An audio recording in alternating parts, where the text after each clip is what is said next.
I'm torn here, but look, I get why you did it. At the very least, I understand why you did it. And I think the moment of realisation for me on this was back in 2019. You can correct me on the date. Everything pre-COVID seems a long time away.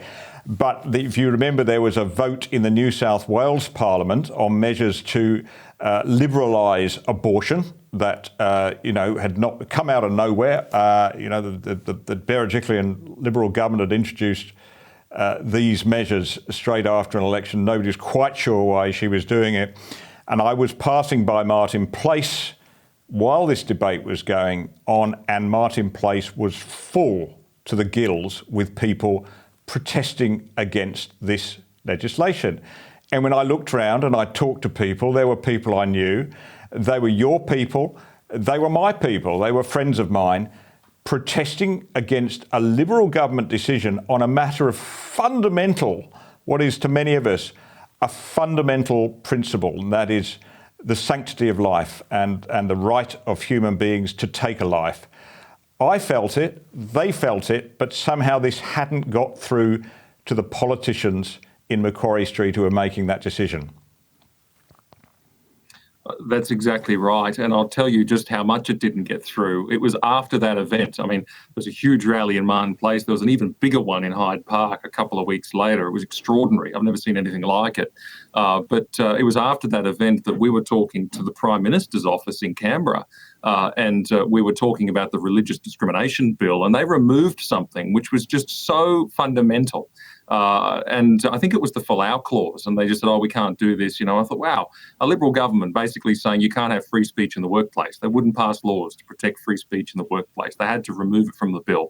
And I got a little bit cranky, and I said, well, you can't do this to your base. You can't take your people for granted to this extent that you won't even stick up for something that has been so near and dear to them for the last couple of years. And I remember the person I was speaking to, who I won't name, just turned to me and shot out, who else are you going to vote for? And I thought, it was actually then that the penny dropped. And I thought, okay, so long as this is the attitude, that we can do whatever we want, we can go we can dabble with the left, we can do all this sort of stuff, because you're going to be taken for granted, your vote is guaranteed. I thought, oh, well, we can't be in that situation. Hence why I told our supporters we've got to hold them accountable, even though we might ordinarily wish to see them win. And it's important to note too, we didn't make the difference between the government winning or losing.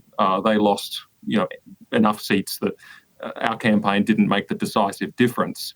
However, we did hold them accountable, and I think that was right. And there has been a marked change on both sides of politics towards us. I mean, you mentioned the mainstream media not necessarily elevating this in the conversation, but I can tell you now, in political circles, this is very well known.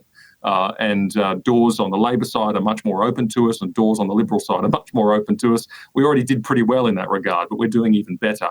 And that's because all of a sudden they go, well, hang on, we can't just take people for granted. And I think that there is a massive problem on the Conservative side of politics at the moment, where they're trying to dance with the left in order to win votes from the left.